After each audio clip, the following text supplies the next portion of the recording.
So today we're going to visit a wildflower meadow, and this is my preliminary sketch, if you can call it that. It's kind of a bit of a workout for the paints, get them all started again.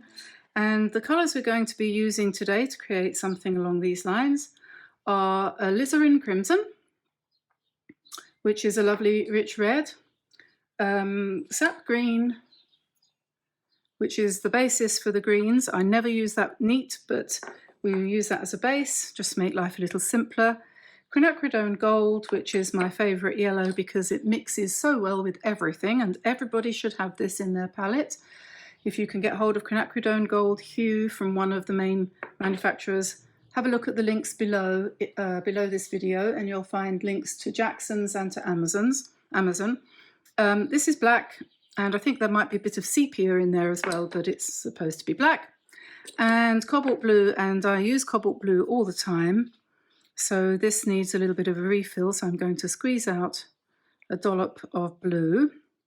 Some people empty their tubes when they get them into to palettes, like this one.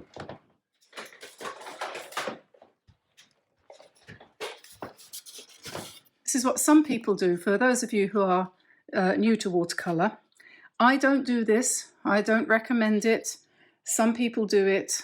If you do it, there's two risks to this.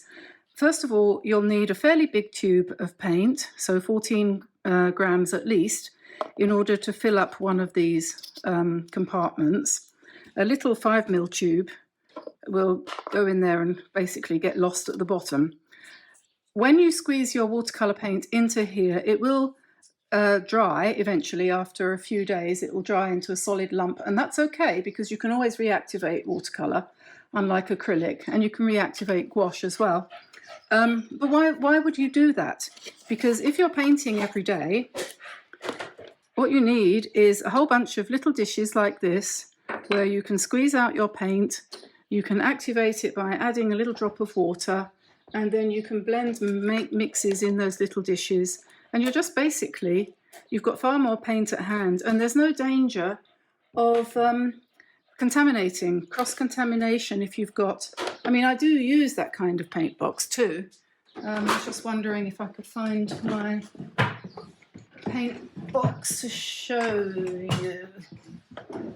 And for certain kinds of painting, it's fine, but what I'm trying to say is I don't see the point in buying a tube and squeezing it out completely. Anyway, as we say in England, rant over. And here's my piece of paper, which, look what I've got. Washi tape. Isn't that cool? So, I'm starting with a size 7, I think. Not too big. Nice big pot of clean water. And piece of paper here to test my colours on. You can't see it. I'll move it. There we go, put that there. So I can test my colours on that. You don't really need to see that terribly well. That'll do, I think. And yeah, so what I'm going to do is I have no sketch. There is nothing on this piece of paper. I could do one of several things at this point to do this. I could draw some of the flowers. I could ink in some of the flowers using a pigment liner or something like that, but this is a relaxation. It's a hot Thursday afternoon. I think it's Thursday. I don't know. Ever since the pandemic, I don't know what day of the week it is, and I don't know what happened to 2020. It just disappeared.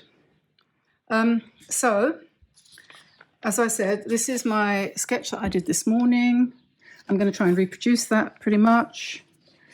I've got some flowers on my desk here to inspire me also, so I don't know if it'll turn out like that.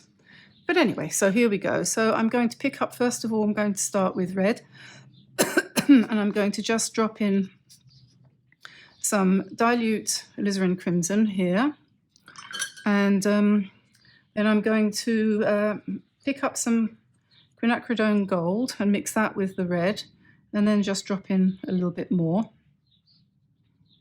And we'll see what that does. We really will see what that does. And then with that red that I've got on my brush, because, you know, it's a really nice red, I'll put that down there, and I'm going to soften that. So if you watch this video, you'll see lots of different techniques as I go along. I'm just going to try and think of all the different things that I do with paint in order to achieve a nice soft and loose look.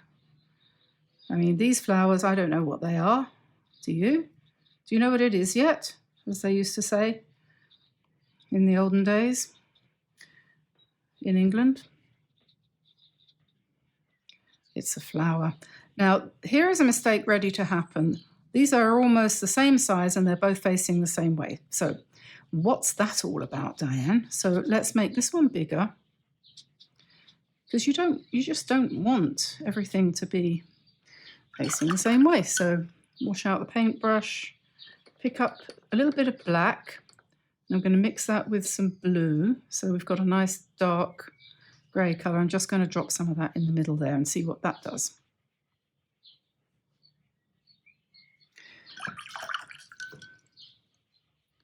And now I'm going to go to my yellow. I could be painting with a much bigger brush, but I particularly wanted to do these daisies with the one stroke method, one stroke for each petal.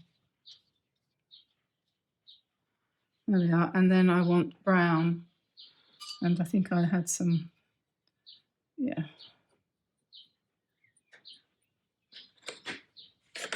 Whoops, sorry.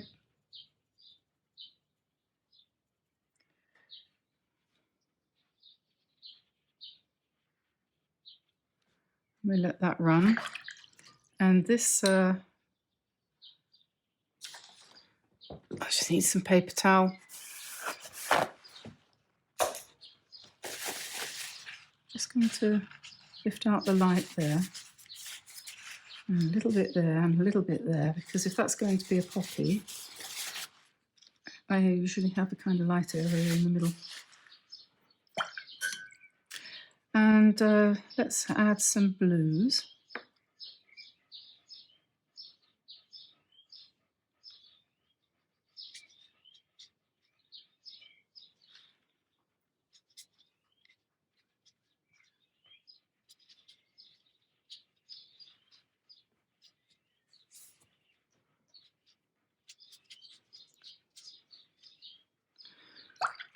Can hear, I think that's a great tit in the garden. If anyone knows better, can they let me know? I know some of the ladies who watch me are probably much more expert on birds than I am. I don't know anything about them really, just that I love them. Okay.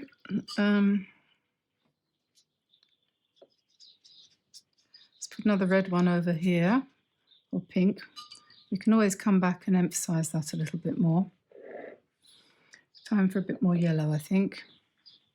Let's put one here. If you've got a paintbrush with a nice point to it, which of course you have, then you can get really nice petals like that, can't you?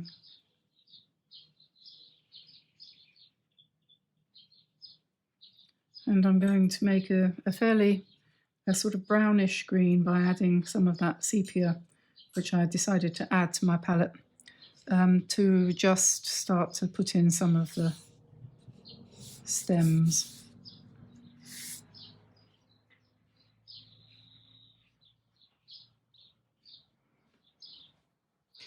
You don't want to think too much about this painting. Just have fun, she said in a very stern tone of voice. No, you know what I mean. It's not. We're doing this to enjoy it, aren't we?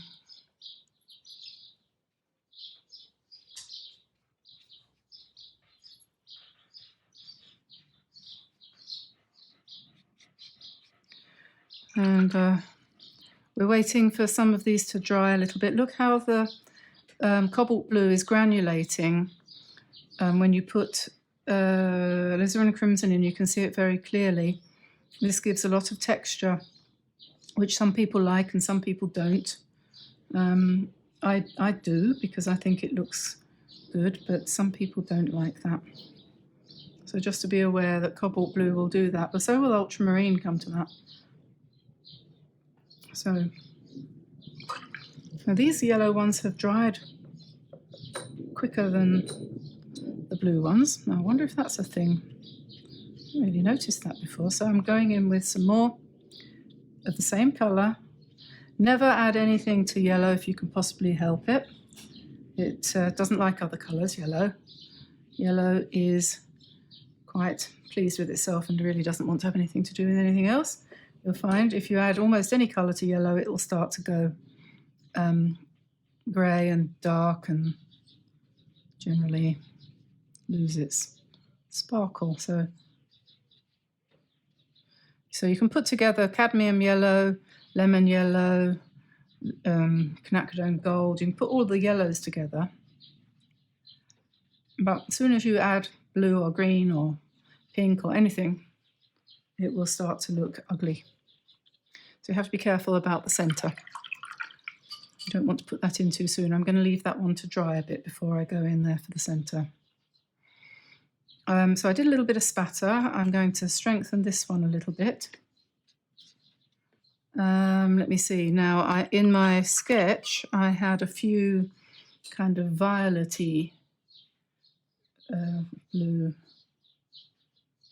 kind of, what was it, something like that over here, just little flowers.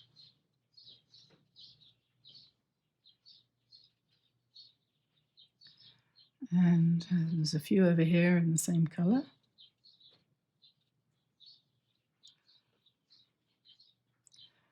And then we'll put in, what was I just thinking? I just had a thought. Does that happen to you? Suddenly you sort of think, oh, I know what I should do next. And then you forget. Oh, yes, I know. The bottom of these are supposed to be, that's adding black to sap green just to make a really dark green. And just a few, don't try and make it look like anything, because if you make it look like anything, if you try to make it look like anything, it never does. So just pop it in and let your brush do the talking.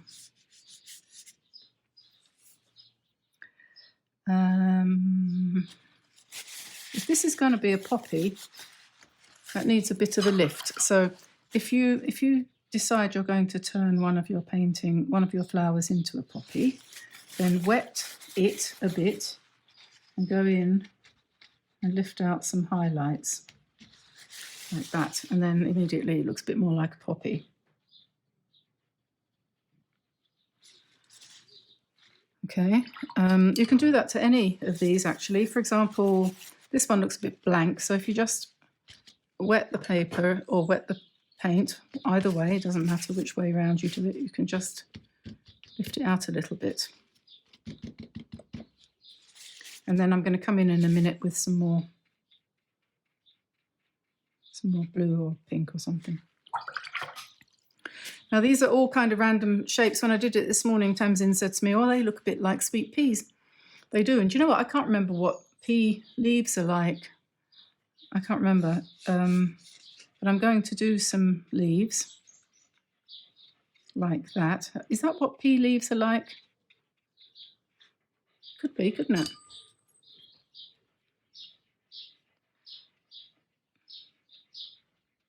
I did some like that on the other one, and Tamsin said, oh, that looks like that horribly invasive weed I've got all over the vegetable garden. So she's probably right. But it's quite nice when it's in a painting. If you mix cobalt blue with your green, you'll get a nice greyish green, which is lovely and looks really very well with the red. And see how nice that is next to that blue. So why does that flower want to have green leaves when it's absolutely crying out for leaves that are on the blue side?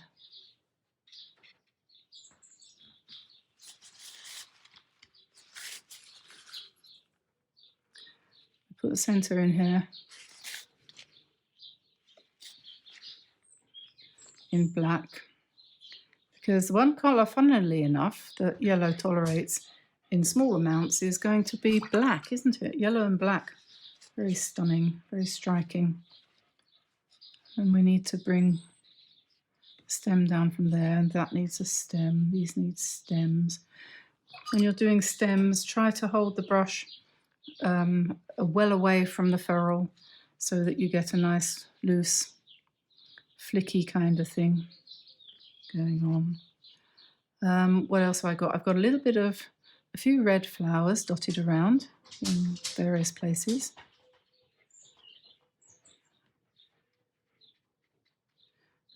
And we said when we were looking at this sketch, we were saying, oh, that's a bit like Scarlet Pimpernel you need. So Scarlet Pimpernel obviously needs a lot of little green leaves, doesn't it?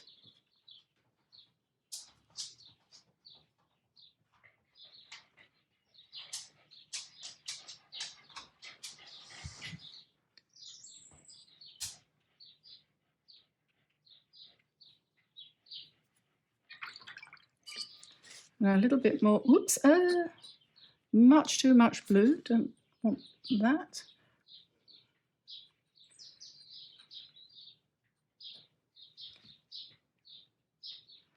I'm on a bit of a deadline today to do this because I have to do it before my husband's gone out to buy some wood to make a exercise pen for our cats. And he's gone to buy that, but he took Tamsin with him because he can't carry it because he's got a slip disc. And she wants to do the video processing when she gets back.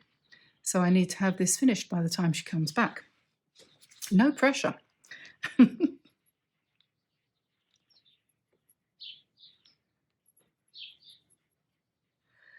Yeah, life suddenly got a little bit more complicated today because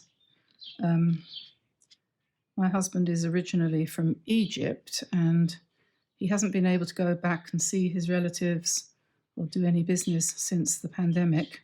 So it's coming on for 2 years now, and he's getting a little bit agitated about that, so he needs to go. And he just booked his ticket yesterday to go back. So he's got to get vaccinated and he's got to, I don't know what else he's got to do. So he's rushing around like a headless chicken, as men do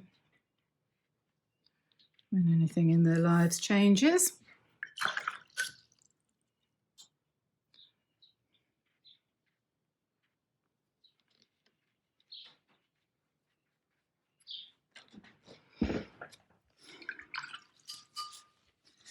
Now I'm going to populate. Let's put the second coat of Quinacridone Gold on there while I'm standing up. Yes, as I said, I'm going to populate this now with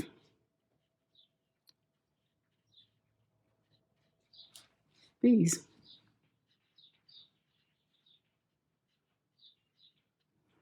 We have got so many bees this year. I hope you have too. It's really good actually, because they seem to be making a bit of a comeback.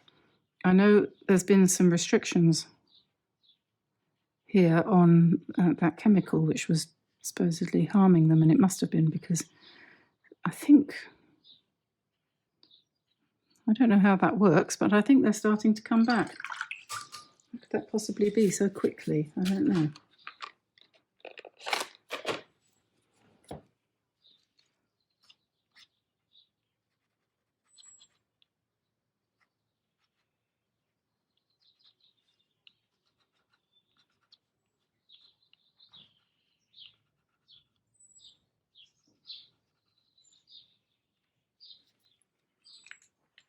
Two bees or not two bees? Okay, so we probably need a little bit more dark green. Let's put some Quinacridone Gold with some sap green and a tiny bit of blue, just to give us a different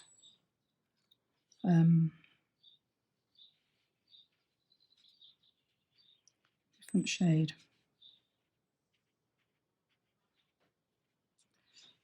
Make a bit of contrast there.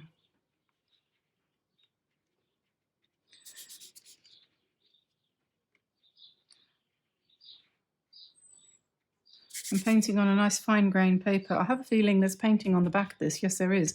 So this is probably Arches paper. There's no doubt about it. The texture of a 100% cotton paper is there's no doubt about it. It is definitely a pleasure to paint on. But you don't. What I was looking for in my drawer was something like Bockingford, but I couldn't find any, and I have a feeling I might have run out. So I would recommend something like that to most people when they first start. For example, there's the Winsor and Newton. Is it Winsor and Newton? They do one called Langton. The Langton watercolor pad is very good and not expensive, and the Bockingford paper is very good, and I like Canson as well. They're Montval. All of those, you can get all of those from Jackson's, and if you buy them from a reputable dealer like Jackson's, you won't get ripped off. I mean, I've noticed a lot of people lately saying that they're buying their paper from Wish or Alibaba and so on, and I don't want to criticise those places, because I mean, I was thinking about getting something from there recently too. What was it? A jumper, I think. You can't be absolutely sure that they are the genuine article. You just can't. Because there's a lot of people who have been complaining. That's not what I thought. It's not any good. Or maybe it's because it's just a rip-off. I mean, anyone can copy the cover of a pad of paper and put anything inside it, can't they? So I would suggest you go to a good supplier like Jackson's, and that you can trust them.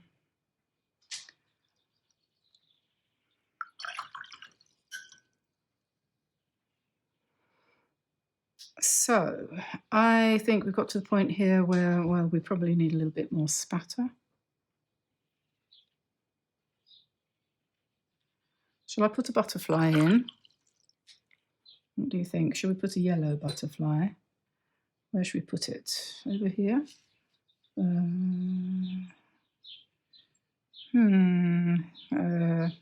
Here? A little one.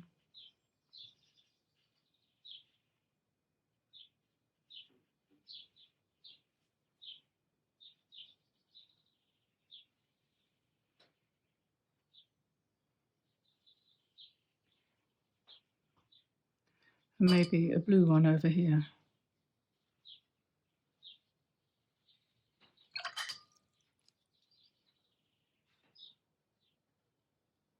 I don't know if any of you have noticed, but I use a piece of old towel for my mopping up operations. I always have, I'll show you.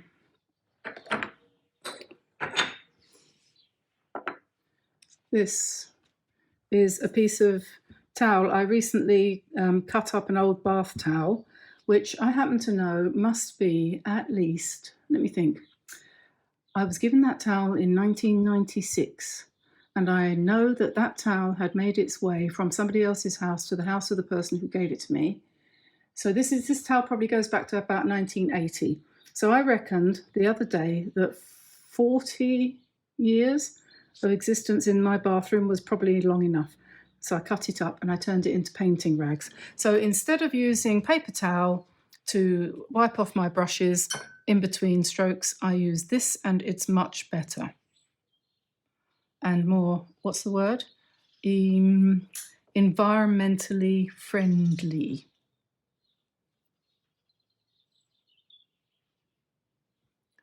Butterfly antennae.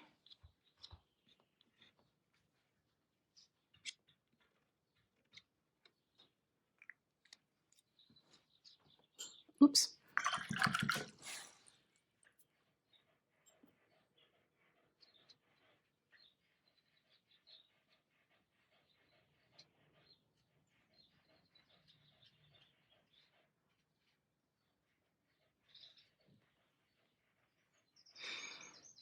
I'm going to darken the centres of these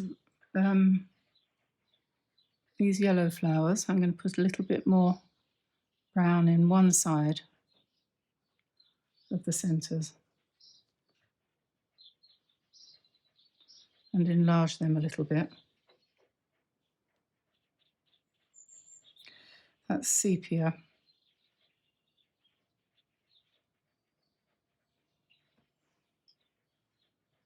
And then a little bit, maybe a little bit more black around here. And then I don't know if this is going to work, but I like to use my Karat Aquarelle, my Stettler Gouache. This is a watercolor pencil, and it does nice, really dark black dots and lines. So if we want to put in some of these things that say, "I am a poppy," then we can use that. Works quite well.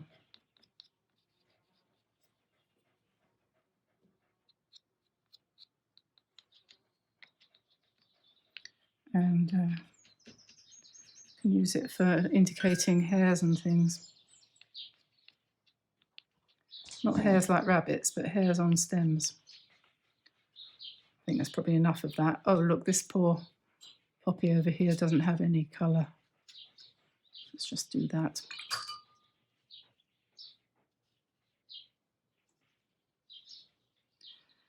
Okay, I'm going to let that dry, and then I'm going to come back and have a look at it after it is dry and see whether I need to do anything else to it. So I'll let you go for a minute. Don't you like my washi tape? Isn't that cool? Back soon. Don't go away.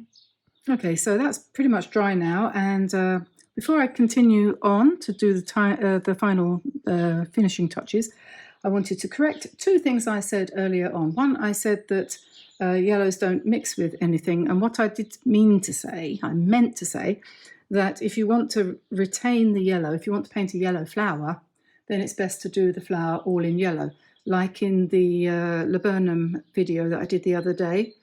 In order to put the shadows on a yellow flower, you've got to use another yellow if you really want to keep it looking fresh.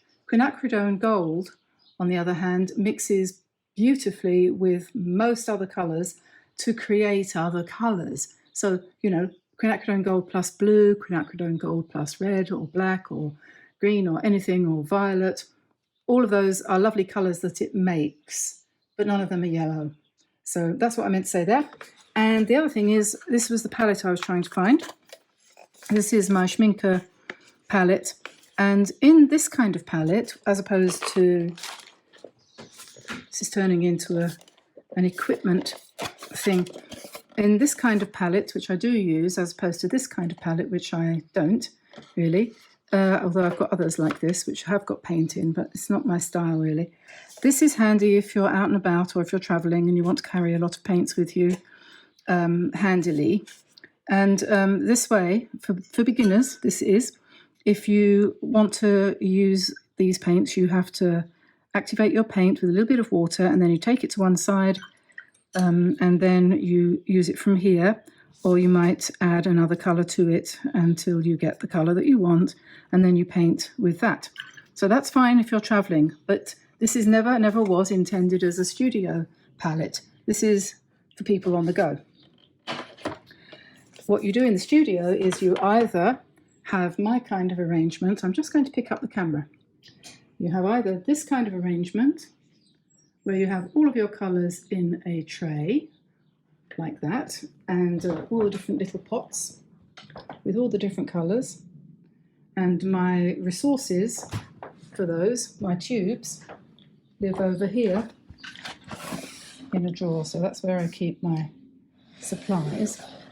And the other thing, the other way that you can do it is to have one of these trays, it's a butcher's tray, and squeeze out all your different colours that you're using around the outside edge, and then use the middle for the mixing. So you can see that's a big tray, and it gives you lots and lots of mixing space in the studio. This is always presupposing that you've got a studio big enough to be able to do this in, and I know not everybody does. For many years I never did. in which case the travelling palette is absolutely fine. And anyway, I'm just trying to clarify that. The reason there is a lot of misunderstanding out there. Okay, so here we are. This isn't looking too bad. I'm not going to fiddle with it a lot now. I do think that we need one more spray of slightly darker green leaves down here. So I'm going to a little bit of black, a little bit of cobalt blue and some sap green. And I'm going to put it, where shall I put it? Here. Just a little thing like that. Maybe one or two dotted around. Don't go bonkers because you know, so easy to spoil things.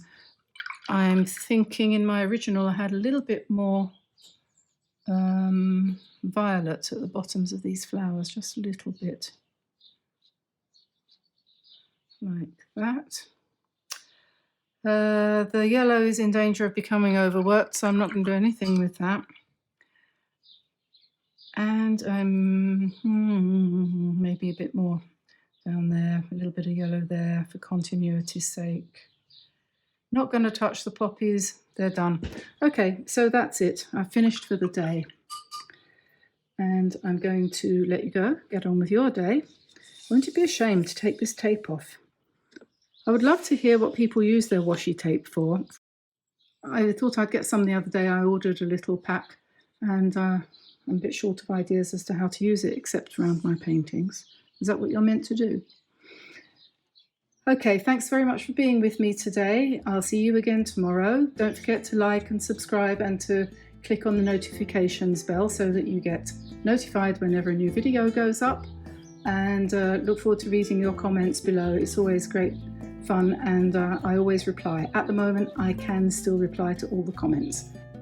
See you over on Facebook too, where we have a competition going and you can win an etcher giveaway. So I shall say bye-bye for now, everyone. Bye-bye.